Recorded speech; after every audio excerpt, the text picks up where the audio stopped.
নমস্কার,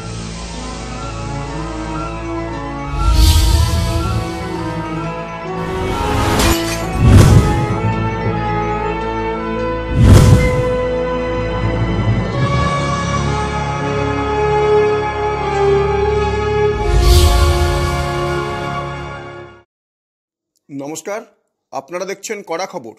এখন কড়া খবরে দেখুন, হ্যান্ডিক্যাপ্ট ডেভেলপমেন্ট ওয়েলফেয়ার অ্যাসোসিয়েশনের উদ্যোগে অনুষ্ঠিত হয়ে গেল 10ম all Bengal handicapped chess tournament. 18ই আগস্ট দক্ষিণ কলকাতার কালীঘাটের জয়হিন্দ ভবনে অনুষ্ঠিত হয়ে গেল 10ম বর্ষ সারা বাংলা প্রতিবন্ধী দাবা প্রতিযোগিতা। প্রায় 70 জন মূক ও বধির এবং দৃষ্টিহীন প্রতিযোগী এই প্রতিযোগিতায় অংশগ্রহণ করে। হ্যান্ডিক্যাপ্ট ডেভেলপমেন্ট ওয়েলফেয়ার অ্যাসোসিয়েশনের সভাপতি সৌরভ ঘোষ জানালেন যে গত 10 বছর আগে তারাই প্রথম কলকাতার বুকে এই ধরনের প্রতিযোগিতার আয়োজন করে। এটাই প্রমাণ করতে চেয়েছিলেন যে প্রতিবন্ধকতা কোনো ফ্যাক্টর নয়, যদি ইচ্ছাশক্তি থাকে এবং পারিবারিক ও অন্যান্য সুযোগ সুবিধা থাকে তাহলে প্রতিবন্ধীরাও সফলভাবে নিজেদের মেলে ধরতে পারে। আজ কলকাতা ছাড়াও বাংলায় এই প্রতিযোগিতা অন্যান্যরাও আয়োজন করছে, তবে বাংলায় তারাই এর পথিকৃৎ বলে তিনি দাবি করেন। এই দাবা টুর্নামেন্টে এদিন উপস্থিত ছিলেন অ্যাসোসিয়েশনের চিফ অ্যাডভাইসার, বিধায়ক ও মেয়র পরিষদ সদস্য Debashis Kumar, adviser Kartik Banerjee, president Sourav Ghosh, vice president Anik Dhar, general secretary Sumanta Ghosh প্রমুখ। প্রতিযোগিতার শেষে সফল প্রতিযোগীদের হাতে সংস্থার পক্ষ থেকে সুদৃশ্য মেমেন্টো সহ আর্থিক পুরস্কার তুলে দেওয়া হয়। সঙ্গে প্রত্যেক প্রতিযোগীকে সার্টিফিকেটও প্রদান করা হয়। এদিনের উল্লেখযোগ্য বিষয় হলো যে আমাদের পার্শ্ববর্তী দেশ বাংলাদেশ থেকেও একজন প্রতিবন্ধী যুবক এই খেলায় অংশ নেন এবং পুরস্কার জিতে নেন। সমগ্র খেলাটি সুশৃঙ্খলভাবে পরিচালনার দায়িত্বে ছিলেন কোচ নিলয় চক্রবর্তী ও প্রীতম ঘোষ এবং সহযোগিতায় ছিলেন পারমিতা ঘোষ সহ অন্যান্য সদস্যরা। এখন কড়া খবরে শুনুন 10ম বর্ষ প্রতিবন্ধী দাবা প্রতিযোগিতায় এসে কি বললেন অ্যাসোসিয়েশনের চিফ অ্যাডভাইসার বিধায়ক দেবাশিস কুমার। প্রতি বছরই বাবুদাই ঘোষ এই কাজটা করেন, আমি অনেক থেকে সমর্থন করেন। বড় কাজ, এই যারা শারীরিক প্রতিবন্ধী তাদের নিয়ে এই ধরনের চেস টুর্নামেন্ট আমার মনে হয় এটা একটা অসম্ভব বড় উদ্যোগ। আমি ঈশ্বরের কাছে প্রার্থনা করব, ঈশ্বরের আশীর্বাদ করুন যেন এই কাজটা প্রতি বছর ওরা সততার সঙ্গে করতে পারে।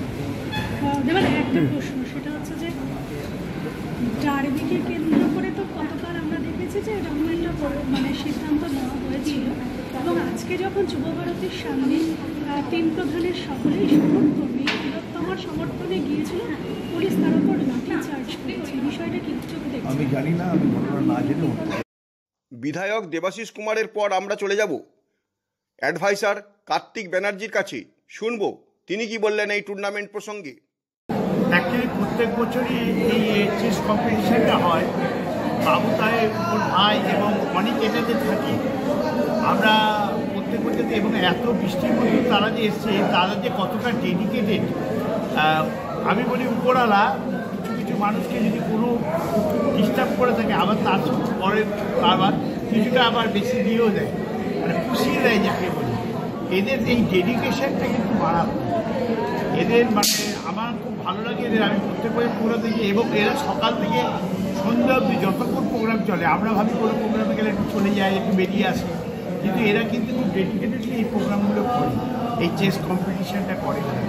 আমাদের খুব ভালো লাগে এবং কালচার পুরো রবীন্দ্র জয়ন্তী আপনি জানেন, আমরা ওদের প্রোগ্রামে আসি, সব ব্যাপারেই ওরা বেশ একটা অন্যরকম। এবং আমি বলতে চাই না, ওরা সমাজের সত্যি একটা আমাদের ভালো অঙ্গ, ওদের ছাড়া আমাদের সমাজ চলবে।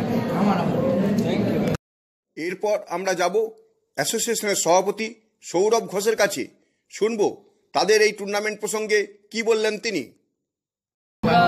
লাস্ট 10 বছর ধরে এই অল বেঙ্গল হ্যান্ডিক্যাপ চেস টুর্নামেন্টটা করছি।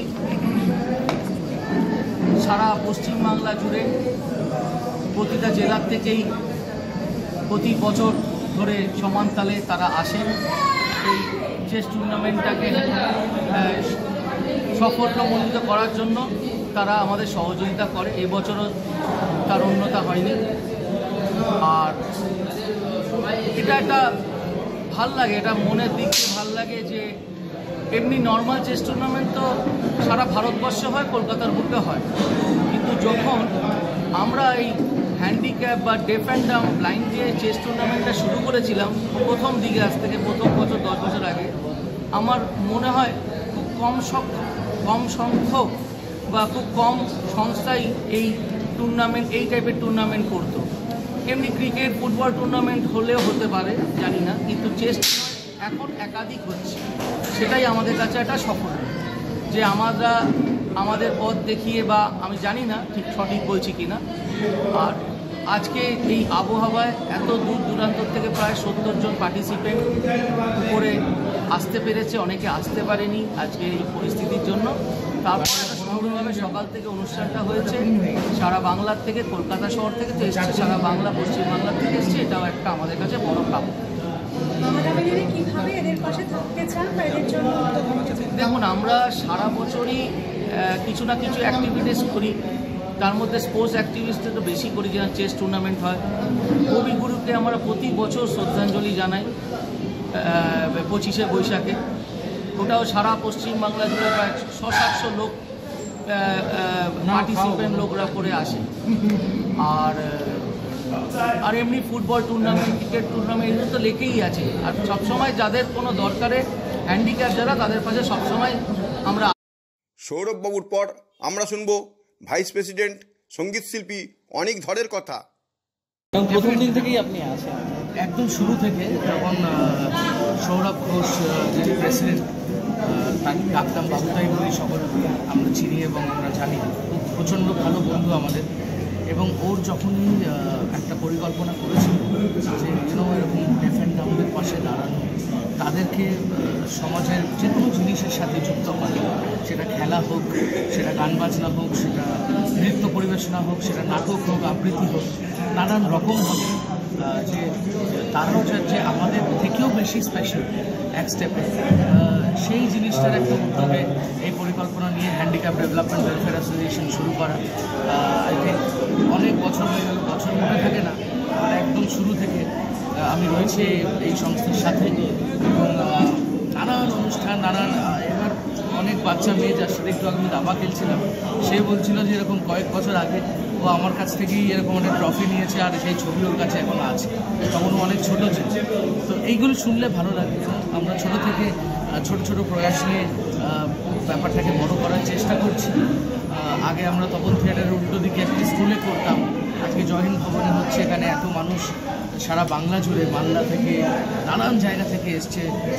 এত প্রবল বৃষ্টি, ঝড় বৃষ্টি, আপনারা জানেন কেমন ওয়েদার চলছে লাস্ট 2-3 দিন ধরে, তার সত্ত্বেও যে মানুষরা এসছে এবং আজকের এই দাবা প্রতিযোগিতায় তারা অংশগ্রহণ করেছে, এটা একটা বড় ব্যাপার আমাদের জন্য। এবং প্রত্যেকটি মানুষের পাশে আমরা এরকম অল্প বিস্তর ছোটোভাবেই থাকবো, এবং আস্তে আস্তে আপনাদের আশীর্বাদ পেলে তাদের জন্য যদি কিছু করা যায়, তাদেরকে নিয়ে যদি কিছু করা যায়, এর থেকে বড় আমার মনে হয় না যে ভগবান আর কোনো সুযোগ আমাদের দেবে। সো আপনাদের আশীর্বাদ চাই, সব সময়ের মতো আপনাদের ভালোবাসা চাই, এবং আপনাদের প্রত্যেকের সাপোর্ট চাই। দশম টুর্নামেন্ট নিয়ে কি বললেন অ্যাসোসিয়েশনের জেনারেল সেক্রেটারি সুমন্ত ঘোষ? তিনি যেহেতু মূক ও বধির, তাই তিনি যা বললেন সেটাই বুঝিয়ে দিলেন সভাপতি সৌরভ ঘোষ।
মানে সুমন্ত ঘোষ যেটা বলতে চাইছে,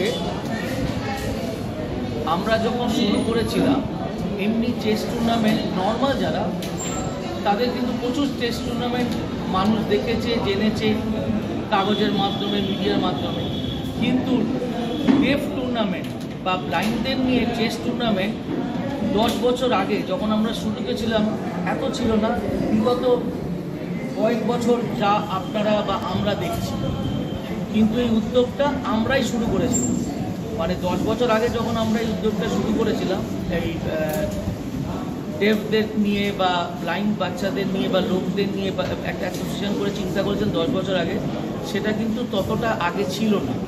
অন্য সংগঠন বা অন্য অ্যাসোসিয়েশনকে উইথ ডিউ রেসপেক্ট অতটা ছিল না।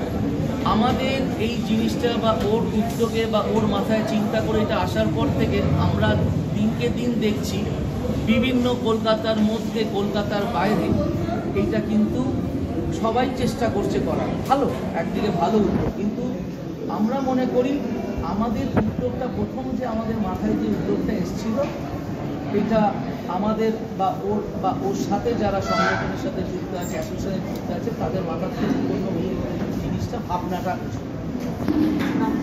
ওনার নাম হচ্ছে সুমন্ত ঘোষ, উনি হ্যান্ডিক্যাপ ডেভেলপমেন্ট ওয়েলফেয়ার অ্যাসোসিয়েশনের সেক্রেটারি।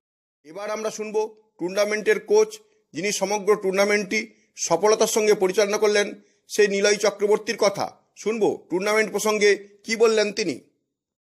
যদি আমাদের আজকে প্রাকৃতিক দুর্যোগের জন্য অনেক খেলোয়াড় আসতে পারেনি, বিশেষ করে তারা নাম উদ্ধার করছে। তা সত্ত্বেও এরকম একটা অ্যাবনর্মাল ক্লাইমেট কন্ডিশন আমাদের দুটো সেকশনে খেলা হচ্ছে, একটা ডেফ আর একটা হচ্ছে ভিজুয়ালি চ্যালেঞ্জ লাইন। ডেফের ক্ষেত্রে মোটামুটি আমাদের কাছে 30 নম্বর নাম এসছে, আর ভিজুয়ালি চ্যালেঞ্জ 38 মানে 41। অলটুগেদার আমাদের 75 মতো হলো, কিন্তু আমরা এটা 100 ছাপিয়ে দিতে যদি আমাদের কাছে অ্যাবনর্মাল ক্লাইমেট কন্ডিশন। আর এটা করা হচ্ছে টোটাল 5 রাউন্ডে। টাইম হচ্ছে টাইম ডিউরেশন হচ্ছে 20 মিনিট 20 মিনিট। আমরা এটাতে রাখি। আর এই খেলার শেষে প্রতিযোগীদের হাতে যে কি পুরস্কার তুলে দেওয়া হবে নাকি তাদের সার্টিফিকেট তুলে দেওয়া হবে? আমরা এখানে পুরস্কার আমরা প্রথম 10 জনকে ক্যাশ প্রাইজ দিচ্ছি। আর রেফ সেকশনে লেডিস যারা আছেন তাদের 2টো প্রাইজ। আর ভিজুয়ালি চ্যালেঞ্জের ক্ষেত্রে প্রথম 10 জনকে প্রাইজ এবং একটা হচ্ছে বেস্ট উমেন। কিন্তু ডেফের ক্ষেত্রে হচ্ছে প্রথম 7 জনের প্রাইজ এবং গার্লস সেকশনে আমরা প্রথম 2টো প্রাইজ। এদিন টুর্নামেন্টটি পরিচালনা করেন আরও একজন কোচ, তিনি হলেন প্রীতম ঘোষ। তিনি কি বললেন তাই শুনবো এখন। বৃষ্টি দিন তাছাড়া বলতে পারে না, বলতে হয় না ডেফ যারা, তাহলে টুর্নামেন্ট সাধারণত হয় না। এবার আমরা চেষ্টা করছি এটাকে আস্তে আস্তে বেঙ্গল জায়গায় প্রচার করানোর জন্য। প্রচার যদি না হয়, এরা সব জায়গায় পিছিয়ে আছে। আর আমরা চাইছি যারা যাতে আরও ভালো টুর্নামেন্ট খেলতে হবে, আমাদের বেঙ্গল খেলুক এবং স্টেট লেভেল খেলুক, যারা আছে তারা আছে ইন্ডিয়া ভারতের শিক্ষায় যারা পৌঁছে দেবে। এটা আমার দৃষ্টিভঙ্গি আমরা রেখেছি। এরা আমরা চেষ্টা করছি যে পশ্চিমবঙ্গতে আরও এরা এদের যেন টুর্নামেন্টটা হয়, এটা যেন আরও খেলা শুরু হয়। সাধারণত আমরা জানি এটা মস্তিষ্কের খেলা একটা, এবং সেখানে বুদ্ধিমত্তার একটা ব্যাপার আছে। এই ডেফ এবং যারা হচ্ছে মানে দৃষ্টিহীন তারা যখন খেলছে, তারা কিভাবে এটা খেলছে? দেখুন, ডেফটের ব্যাপারটা হচ্ছে ওনারা ইন্ডিয়ার কথা বলতে পারে না, তারা কিন্তু নর্মাল হলে খেলতে পারছে। আর যারা হচ্ছে একদম ব্লাইন্ড, চোখে দেখতে পায় না, তারা টোটালটাই হাতে টাচ করে খেলে। এবং আমাদের মাঝে মাঝে গিয়ে টাইমটা বলে দিতে হয় যে আপনার ওর টাইম কত, অপরের টাইম কত বলে দিতে হয়। এবং পিজির ভুল করে, তারা পজ করে, ঘড়িটা পজ করে এবং অল্প আর্মিটার করে ডাকে। ডাকার পর আমরা যাই, গিয়ে তোমার তাদের ডিসিশন নিই, কি কী প্রবলেম হয় শুনি, তখন সেগুলি আমরা ডিসিশন নিয়ে থাকি। আর এখানে খেলায় আরবিটারদের ভূমিকা কী? আরবিটারদের ভূমিকা হচ্ছে টোটাল খেলাটা পরিচালনা করা, যে সুষ্ঠুভাবে পরিচালনা করা এবং প্রপার জাজমেন্ট দেওয়া এবং এটাকে স্বীকৃতি দেওয়া, অল বেঙ্গল হিসেবে স্বীকৃতি, এটা আমরা স্বীকৃতি দিয়েছি। এদিন টুর্নামেন্টে বাংলাদেশ থেকে যোগ দিয়েছিলেন প্রতিযোগী মোহাম্মদ ওবেইদুল ইসলাম। তিনি কি বললেন তাই শুনবো এখন। তবে তিনি যেহেতু প্রতিবন্ধী, তাই তার কথা তর্জমা করলেন কোচ নিলয় চক্রবর্তী। এখানে এসছো, তুমি এই ব্যাপারে কি বলবে? মানে ক্ষমতা নাই, আগে জামাল ছিল,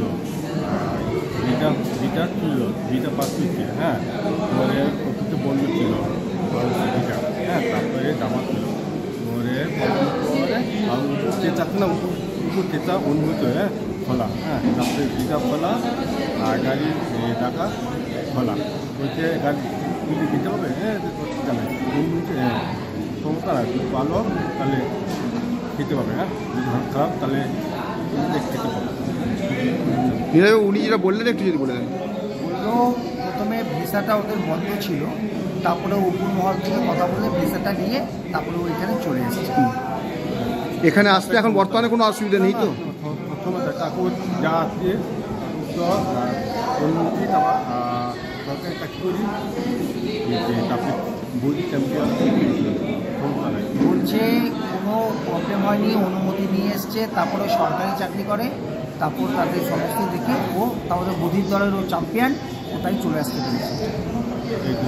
আর এখানে সমস্যা নেই, নো প্রবলেম।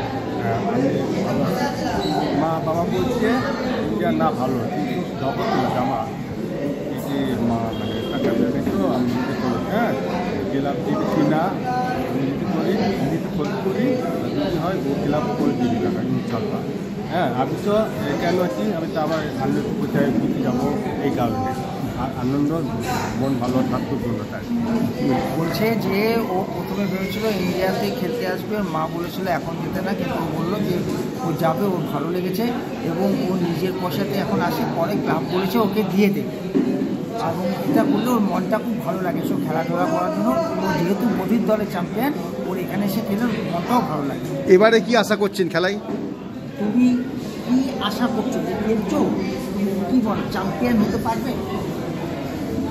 চ্যাম্পিয়ন হতে পারে, চ্যাম্পিয়ন অথবা থেকে না 3 নাম্বার হতে পারে, আর যদি চ্যাম্পিয়ন হয় আনন্দ বেশ ভালো, তো টাকা এটা বলে বুঝতে পারবে না। বলছে চ্যাম্পিয়ন না হলেও সেকেন্ড হবো, সেকেন্ড আর থার্ড, তবে চ্যাম্পিয়ন হলে আমার মনটা বেশি ভালো লাগবে, তাই একটু কিছু না কিছু টাকা পাবোই, কত টাকা পাবো সেটা জানি না। এদিন টুর্নামেন্টে অংশ নেন অ্যাসোসিয়েশনের সদস্যা, যিনি আন্তর্জাতিক লেভেলেও খেলেছেন, সেই পারমিতা ঘোষ। তিনি কি বললেন তা তার মা তর্জমা করলেন। বলছে তুমি এখানে জয়েন করেছো, তুমি ন্যাশনালে তুমি খেলেছো, তুমি এখানে অর্গানাইজার হয়েছো, এখানেও হয়েছো, ন্যাশনালেও অর্গানাইজার। হ্যাঁ তুমি কী বলবো, অর্গানাইজার হচ্ছে কী, তুমি কী বলবো অর্গানাইজার হচ্ছে কী বলবো? হ্যাঁ বলো তুমি যে হ্যাঁ আমি অর্গানাইজার হয়ে ভালো খেলায়, আমি ভালো খেলাতে আমি ভালো খেলা যাতে হয়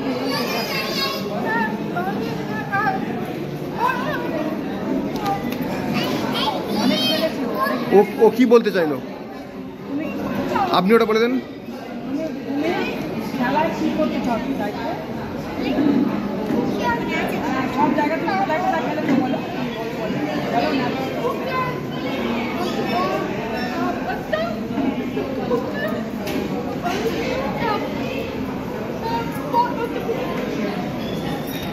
গুজরাট ন্যাশনালেও খেলতে গেছিল, গুজরাট আর হচ্ছে মাদ্রাজ, হায়দ্রাবাদ, পাঞ্জাব, তারপরে হচ্ছে গুজরাট খেলেছে, তারপরে মধ্যপ্রদেশ, তারপরে হায়দ্রাবাদ, তারপরে পশ্চিমবঙ্গে অনেক জায়গায়, পশ্চিমবঙ্গে অনেক জায়গায় খেলেও অনেক আপনি কি আপনার খবর সরাসরি সম্প্রচার করতে চান অথবা আপনার এলাকার খবর দেখাতে চান? তাহলে যোগাযোগ করুন কৃষ্ণপ্রসাদ পাত্র, ফোন নম্বর 8622800252 অথবা 8282860856 এই নাম্বারে, অথবা অর্জুন সেন CPRO, ফোন নম্বর 9433138840 এই নাম্বারে।